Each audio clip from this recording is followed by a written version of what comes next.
আজকের এই ভিডিওটা আপনাদের একটি জানাশোনা গল্প দিয়েই শুরু করি। আপনারা হয়তো কম বেশি সবাই ব্যাঙের একটি গল্প শুনেছেন।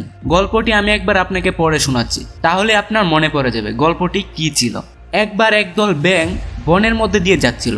এমন সময় ওই ব্যাঙের দল থেকে দুটি ব্যাঙ গর্তের মধ্যে পড়ে গিয়েছিল। গর্তটা এতটাই গভীর ছিল যে তারা উঠে আসতে পারছিল না। তবুও ব্যাঙ দুটি তাদের সাধ্যমতো চেষ্টা করে যাচ্ছিল। দলের অন্যান্য ব্যাঙগুলি বলাবলি করছিল যে তাদের এই গর্ত থেকে বের হওয়ার কোনো আশা নেই, কিন্তু ওই দুটি ব্যাঙ চেষ্টা করে যাচ্ছিল। তারা প্রাণপণে লাফিয়ে লাফিয়ে উঠার চেষ্টা করেছিল, কিন্তু তারা উঠতে পারছিল না। যতটুকুই উঠতে পেরেছিল তারা পার পর্যন্ত আসতে পারেনি। এই অবস্থায় উপরে থাকে ব্যাঙগুলি চিৎকার করে বলেছিল যে তোমরা কিছুতে উপরে উঠতে পারবে না, এটি খুবই বড় গর্ত, এখান থেকে উঠে আসা কোনোভাবেই সম্ভব না। তারা সেই দুটি ব্যাঙকে এই কথাটাই বুঝিয়েছিল যে তোমরা শুধু শুধু কষ্ট করে লাভ নেই, তোমরা মৃত্যুকে মেনে নিয়ে এখানেই বসে থাকো, তোমরা কখনোই আর মুক্তি পাবে না এখান থেকে। এই গল্পটির মধ্যে একটি মোটিভেশন গল্প লুকিয়ে আছে। এখানে দুটি ব্যাঙের মধ্যে একটি ব্যাঙ কানে শুনতো না, আর একটি ব্যাঙ কানে শুনতো।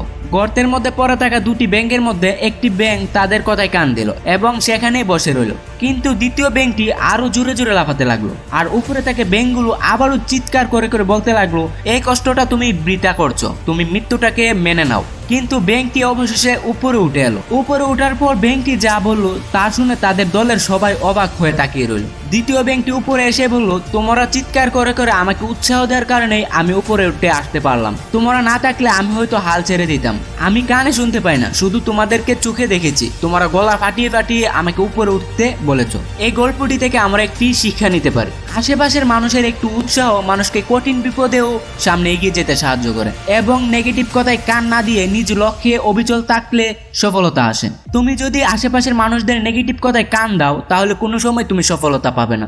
যদি সেই নেগেটিভ কথা বা নেগেটিভ আচরণগুলোকে তুমি উৎসাহ বলে মেনে নিতে পারো তাহলেই তুমি সফলতা পাবে। যেমন প্রথম ব্যাঙটি সে কানে শুনতো, চোখেও দেখতো, তাও সে নেগেটিভ কথায় কান দিয়ে আর চেষ্টা করেনি। আর দ্বিতীয় ব্যাঙটি কানে শুনতো না, বরঞ্চ সে আরো জোরে জোরে লাফিয়ে উপরে উঠে আসলো, কারণ সেই নেগেটিভ কথাগুলো তার কানে পৌঁছায়নি। সে শুধু চোখে দেখেছিল তারা জোরে জোরে চিৎকার করছে, আর সে মনে মনে মেনে নিয়েছিল যে তারা হয়তো তাকে উৎসাহ করে বলছে যে সে আরো জোরে জোরে লাফাতে। তোমাকে একটা কথাই বলবো, তুমি কোনোদিন মানুষদের নেগেটিভ কথায় কান দেবে না। আর যদি মানুষজন তোমাকে নিয়ে নেগেটিভ কথা এবং নেগেটিভ আচরণ করে তাহলে তুমি সেগুলোকে উৎসাহ বলে মেনে নেবে, তাহলেই দেখবে তুমি সফলতার সর্বোচ্চ উচ্চতায় পৌঁছে গেছো।